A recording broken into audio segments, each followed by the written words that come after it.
Naima Lightseed is a poet and priestess of life dedicated to inviting personal and collective transformation through embodiment, education, language, art, and ritual. She strives to create safer spaces where the oppressive structures we have inherited can be transmuted and the work of seeing, accepting, and celebrating the fullness of the human experience is possible. Coming up now, Naima Lightseed.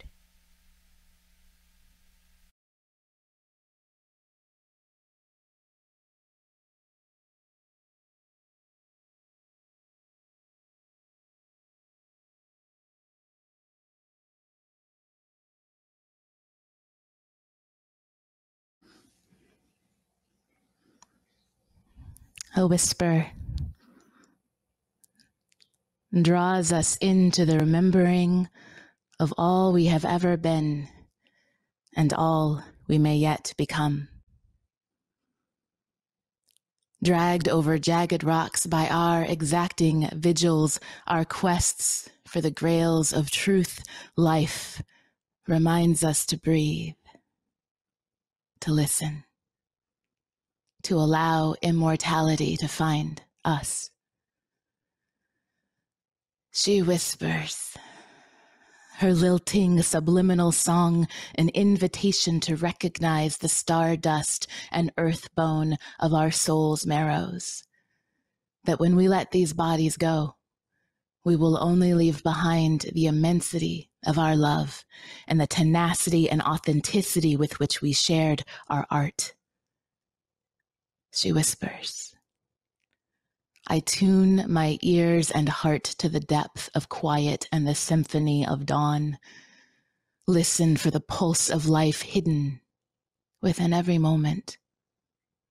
I follow the stardust trail to the center of all that is, and with pen to paper, fingers to keys, and sound to lips, let her sing us home.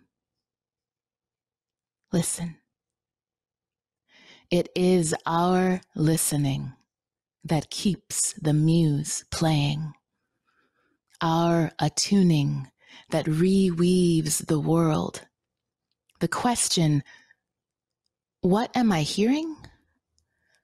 A prayer for understanding, a benediction to the curious, ever-opening, pulsing divine that lives in our listening to the space between thoughts and breaths, between the forming and falling of our tears that lives in the sound. Her existing a reflection of our ongoing attention, retention of the essence of life found through remembering the rhythm, the rhythm, the rhythm, churning vibration, reaching our resonant heartstrings. That is the sound that lifts our wings. Sound is what lifts our wings. If we could hear the percussive concerto of our blood as it sounds to all that lives inside us, the wonder found in a baby's birth, in a first breath, the symphony aurora sings after an unfathomably long night, how rivers sound to each other, and what stars perceive in each other's sparkling glow, we would know, we'd know. Goddess lives. She lives in the sound, and she whispers, calling us into the inevitability of our return. The song that never began and will never end, that lives in everything, but also only in the unique whisper crafted for only your ears. Listen. Listen again. Listen still.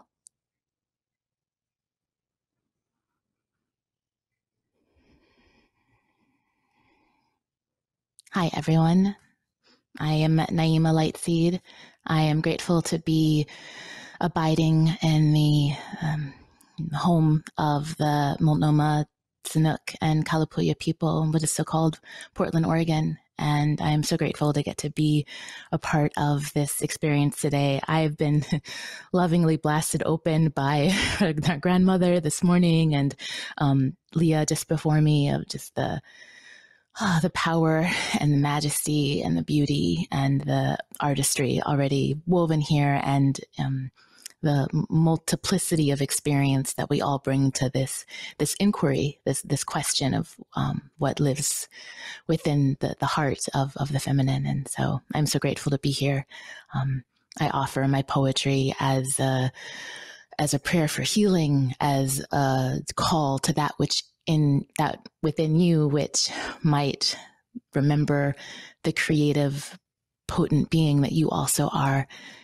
And I think I'm just gonna keep going. let the words that are these words speak for themselves. So yeah, I'm just so grateful to be here. I do want to say this next piece. One of the things that I teach is transforming internalized oppression through language, and I use a lot of words to attempt to help us heal the wounds caused by words.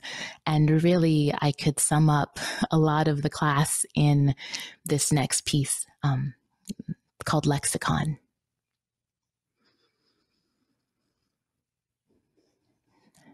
This body, this body, this body, this body of knowledge, this body of wisdom, self-bright prism made of everything we have ever loved. Mystery encoded in flesh and bone, bound like bread in the great baker's oven, stewed in the alchemist's brew, made of me, made of you, going back to the first mother. Every cell holding the key to their own freedom, unlocked by the body's own wisdom. The song of my grandmother's people, lost to mind in the holes of ships and the cracks of whips.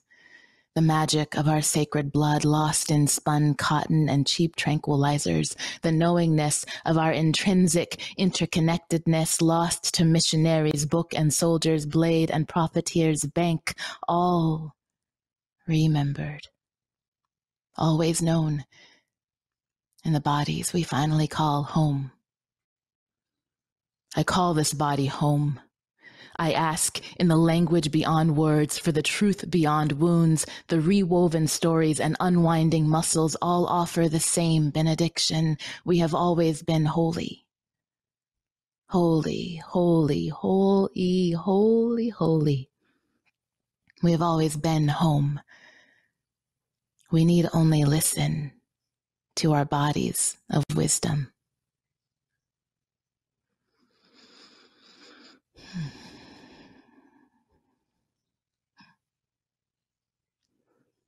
The next piece I'll share is one of the oldest poems that I still share, and 15 years later, it means different things to me, and I appreciate the arc.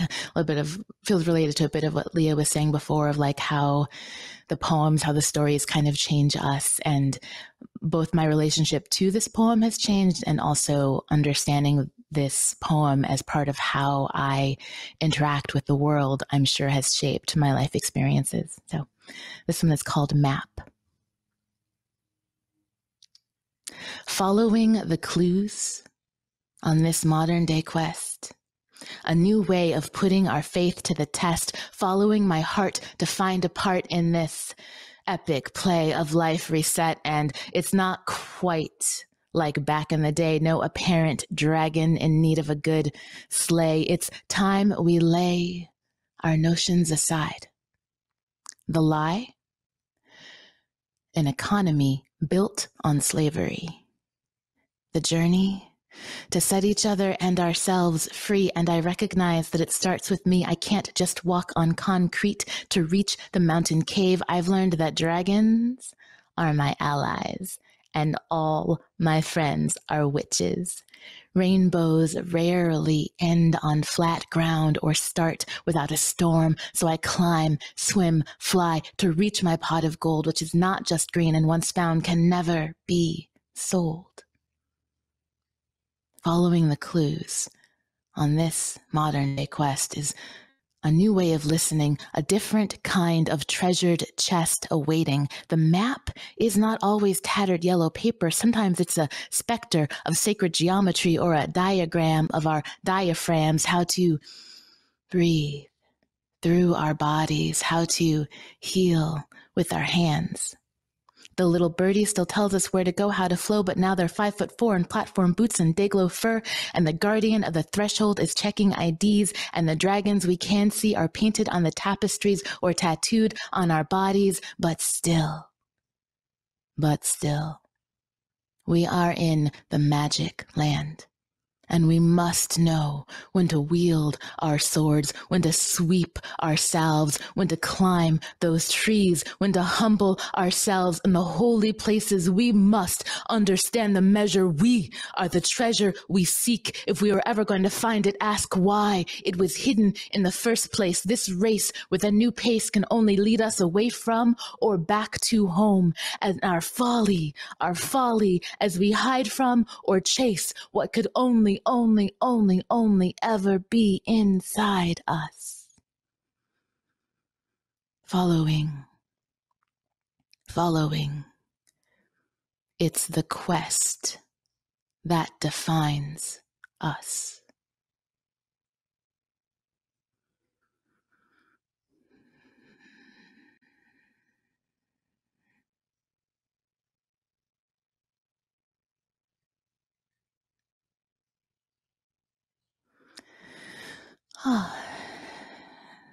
So, like many of us, I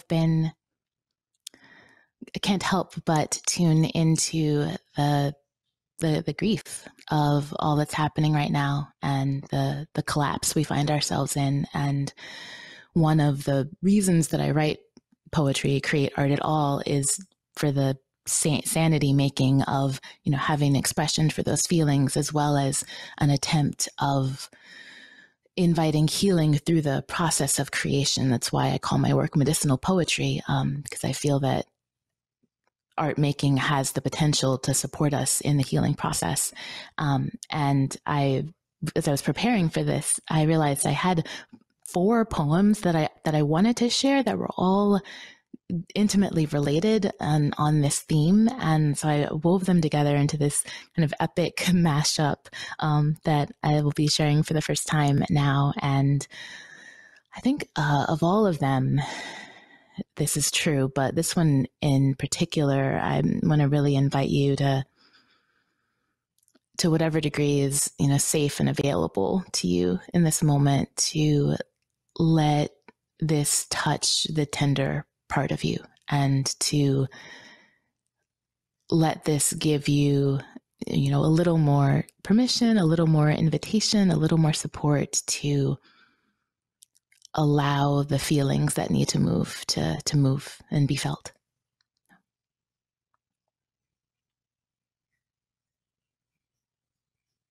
One state ends. The next, not yet begun.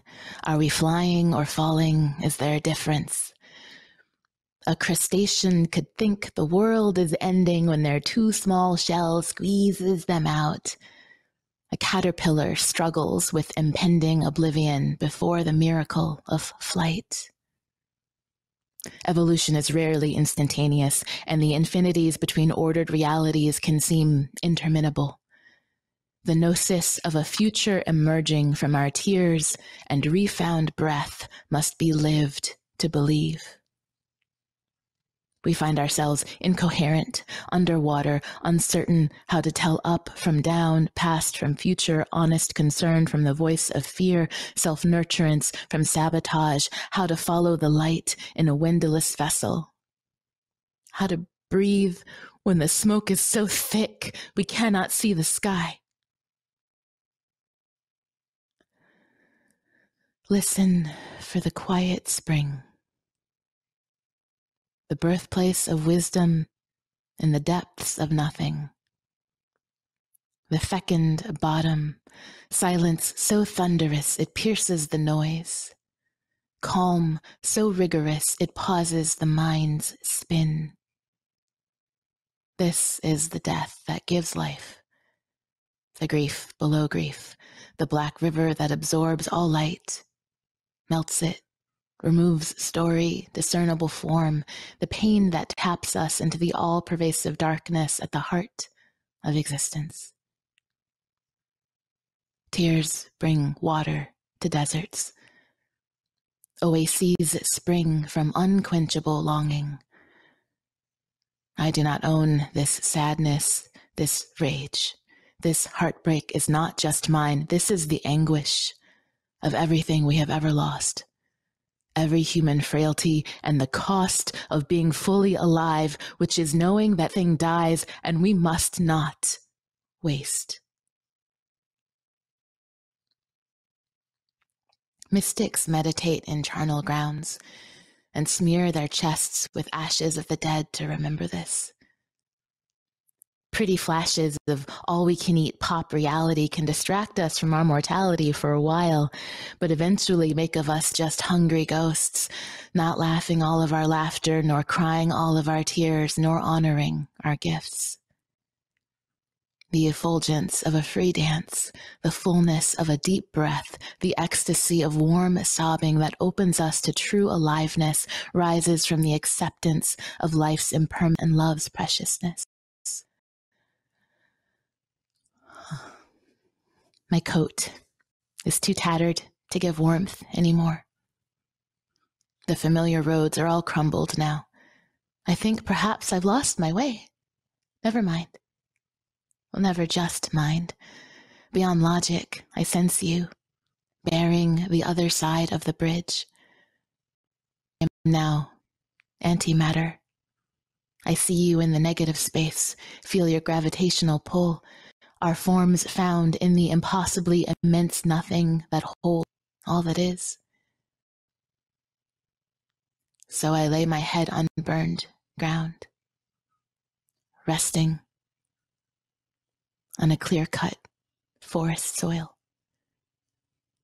listening for the quiet spring below, the infinite silence that renews the soul, emptiness that holds it all and from which we emerge.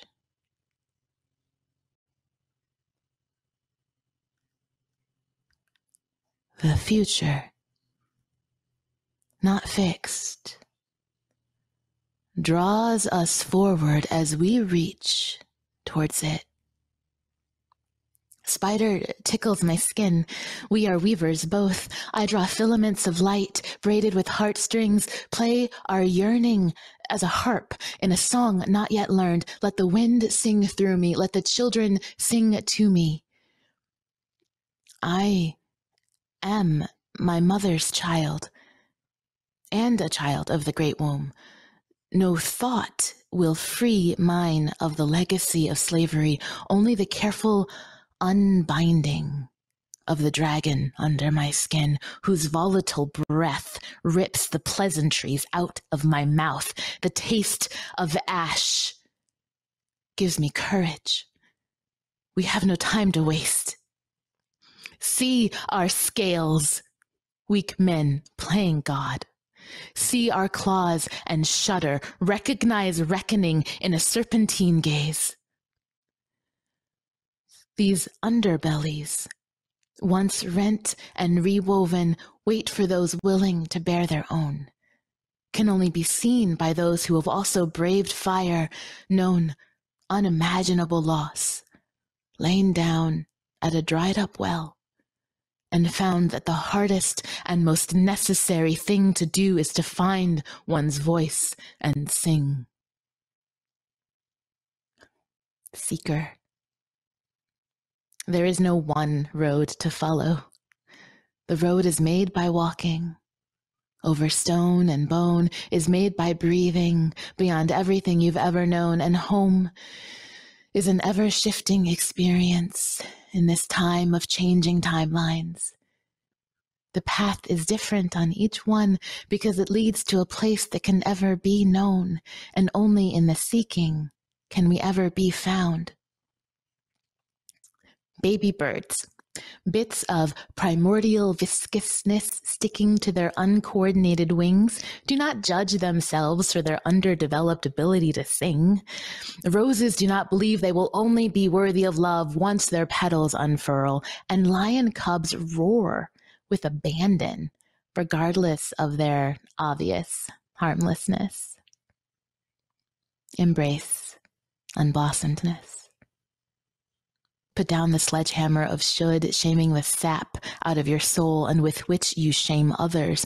Put down the chisel and all and rest in ever-curious awe at the beauty of your becoming, the unplannable inevitability of your timeless blossoming. And then keep going. The future, not fixed, draws us forward as we reach towards it. The future, not fixed, draws us forward, inward, onward as we reach.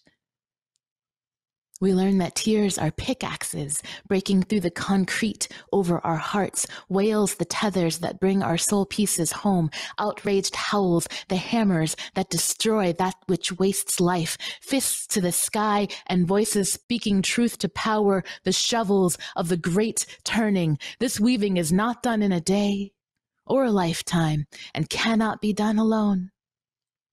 Uncertain yet inevitable beauty calls us on. Chaos and infinity, a maelstrom, a concordance, the paradox of birthing a tomorrow where we can see a clear sky. One part opening, envisioning our grandchildren dancing in the forest rain, creating through our believing. One part destroying, dismantling the structures that have imprisoned our ancestors and still far too many of us. Healing through our unraveling. Seeds cannot grow in undigested shit, so we get to learn how to make compost again. How to feed that which feeds life. Rest in the breath at the beginning of creation. The precious petals still spiraled over center. Trust in the lightless journey of incubation and the wisdom of growth's unfolding. Beyond fear. Then rise. Rise. Let me feel your hot breath. I will not mind too much if you brush me with your scales. I know they are there, beneath the patina of fragility and even the exhaustion. And the weight of complacence. Don't tell me you have no time for the revolution, that it's not your job. We are too wily and too wild for such nonsense. And why else are we here in this time? How else are we to survive? Rest when you need. Feel it all. Then take one more step. Then another. The path is made by walking.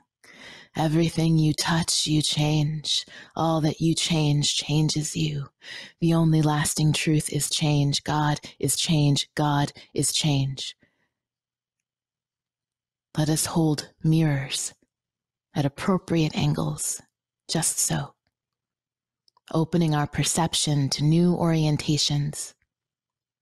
Let us find the long breath, such that stagnancy becomes stillness, becomes hibernation, becomes regeneration. Tease apart what is our work, what we must be responsible for, what we can only release.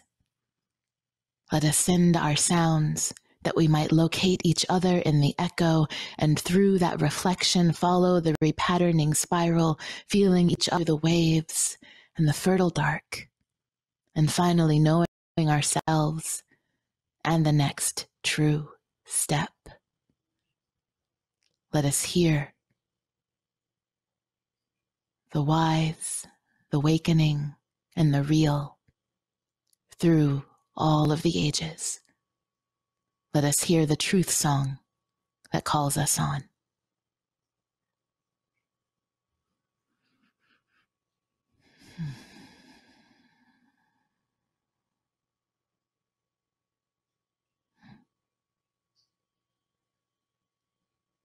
special shout out of gratitude with that one to Octavia Butler. I quoted from Parable of the Sower near the end of that piece.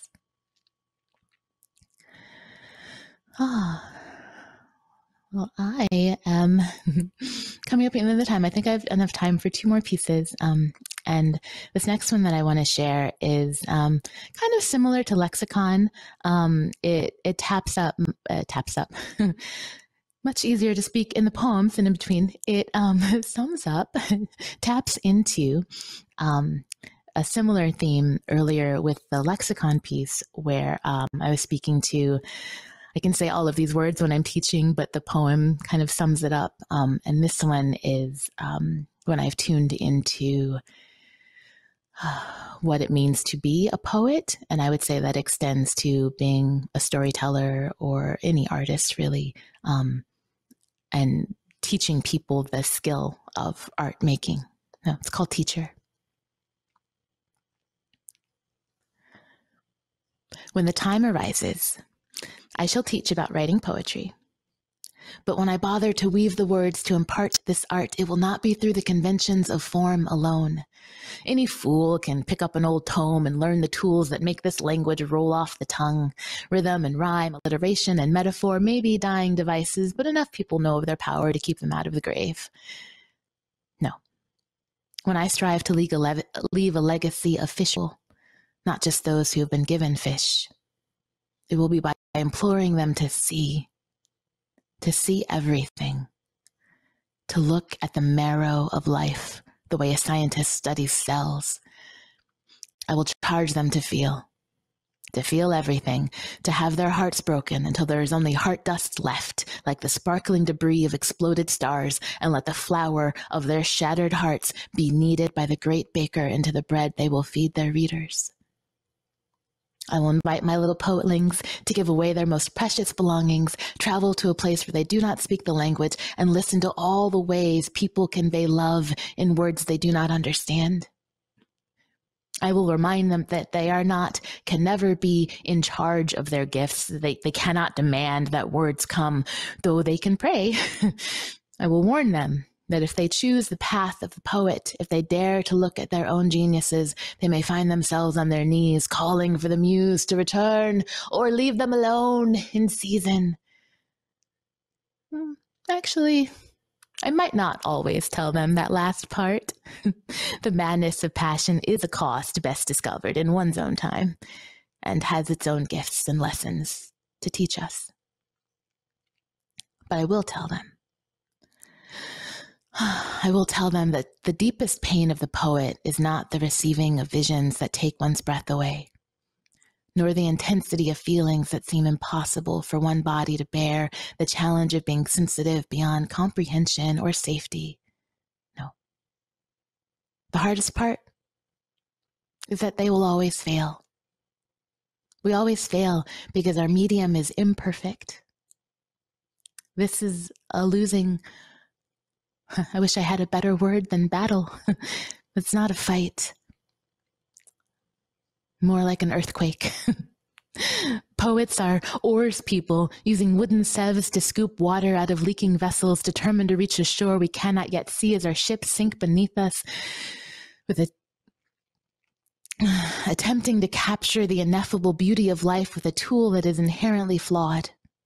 The true madness of the poet is knowing we can never convey all that we feel. We can never quite get it right in this language made for conquering and counting sheep, for giving directions and maintaining some illusion of order. So, I will teach young poets in training to run wildly in any direction as long as it takes them away from convention and pretension and competition, to rip the armor off their hearts and the projections off their eyes, to follow beauty to its lair. I will make them put on their walking shoes and be sure they're comfortable. Next to a smooth pen, a fine pair of walking shoes is a poet's best friend. And drag them out into the crisp autumn air. Invite them out into the crisp autumn air. Have them vibe the particular qualities of the afternoon sunlight in early November as it softly warms their red cheeks. I will hold them still to watch a single golden leaf make its final swirling wind dance from branch to earth. I will tell them that writing poetry, making any true art is like that leaf floating there. You must surrender to the currents of life. Let the winds have their way with you. You must know your task is impossible, that it will take your life as much as it gives you purpose. You must know that the world desperately needs what only you can share. And all you can do is work with the materials you have and enjoy the dance as you free fall.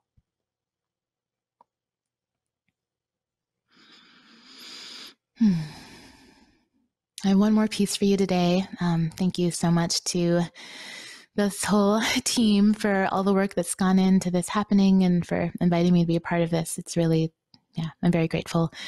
This last piece, Love Let Her, is also one of my older pieces, and it was the first time I experienced what I understand to be channeling, where kind of the words just came from the muse, from life. It felt like a huge gift, and did some editing, and it's evolved over the years, but it continues to feel like a gift. And I love to end with it because I think you'll feel when I share it that it's an offering to each of you. And please come find me in the world. I am at thebodypoetic.com, and would love to connect if you got to see this. So. You are a poem, a composition, an exposition of the revelry, a piece of the mystery revealed. In each turn of phrase, in each flick of hair, just as no sun can reach every leaf on the tree, so can no one illumine all your crevices and curves. But each question brings me closer to the truth I see in you, I feel in you. It whispers in your undertone.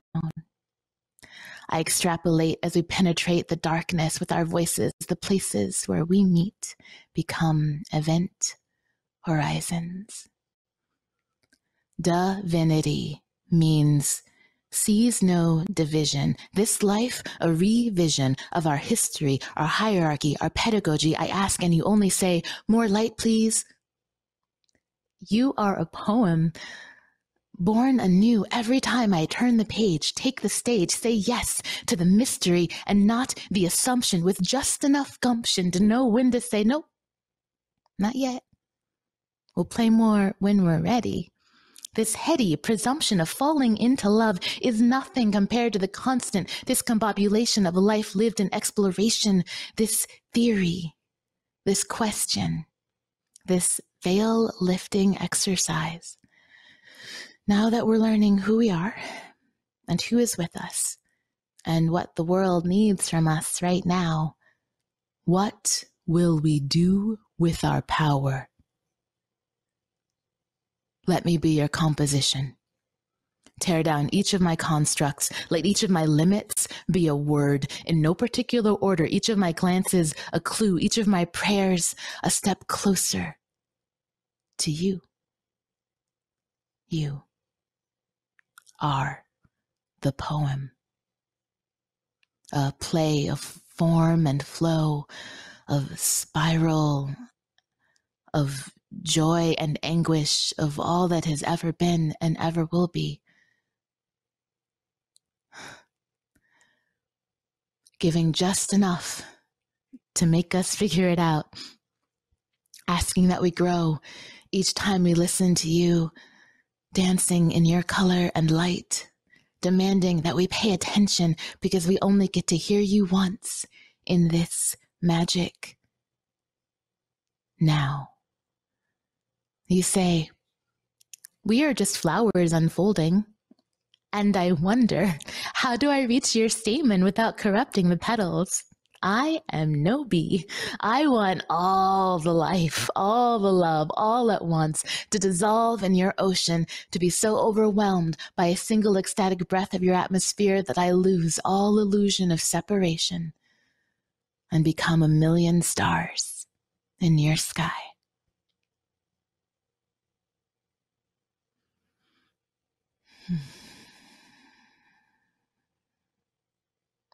Thank you.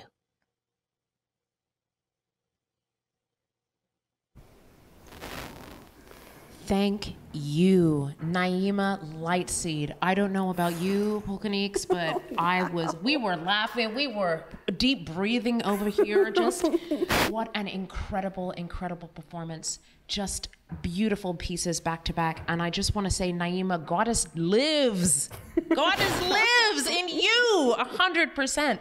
I don't know about, like I said, I don't know about you, but there were a million moments throughout that entire performance that really spoke to me, but specifically lexicon, exploring transforming internalized oppression through words, through poetry, in this world that we're living in, especially in these bodies, using our art and creativity to be able to transmute and move through all of that negativity is just such a powerful use of that gift. So thank you so much for speaking specifically to that. That one hit me in my heart.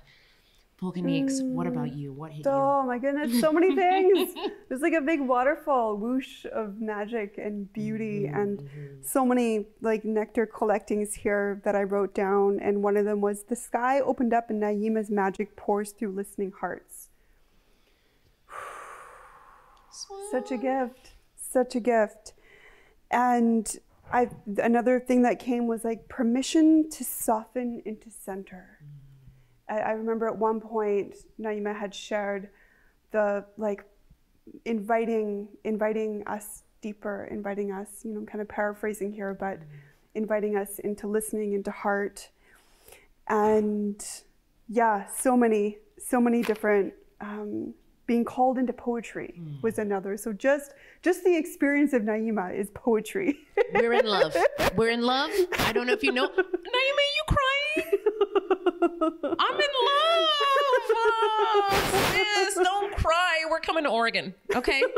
It's been decided. It's been I mean, you know.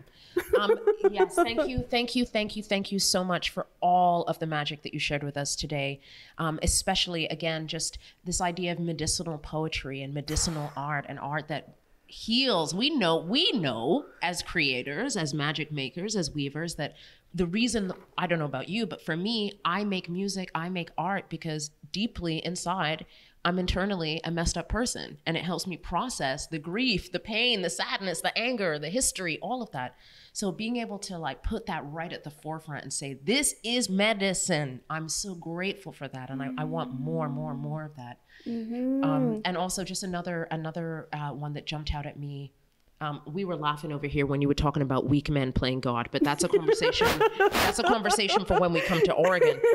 But for real, the careful unbinding, the idea of this careful unbinding, like this is the work that we have, is unraveling all of the build up, the rock that has, you know, surrounded our heart and surrounded our bodies. And your art, your poetry, just, I don't know, it is alchemy. It just busted all of that away in a short 25 minutes. So like, I don't know, I'm addicted. I need more. We're coming to you. It's been decided. Yes, we are. Thank you so much, Naima. Thank you so much. So I want to honor in this moment the presence of tears and the sacredness of them, and I see them, you know, on your face right now, Naima, and it's such a gift. And the teachings that grew me up, tears are a gift. They clear the pathway between the inner and outer realm, so that we can see what's right in front of us, so that we can see clearly with our hearts. They clear the vision of our heart, so we can see what's right in front of us. And this is something that is a steady drumbeat in my life that I carry with me wherever I go. And when I'm in the presence of tears, I feel given permission to be human.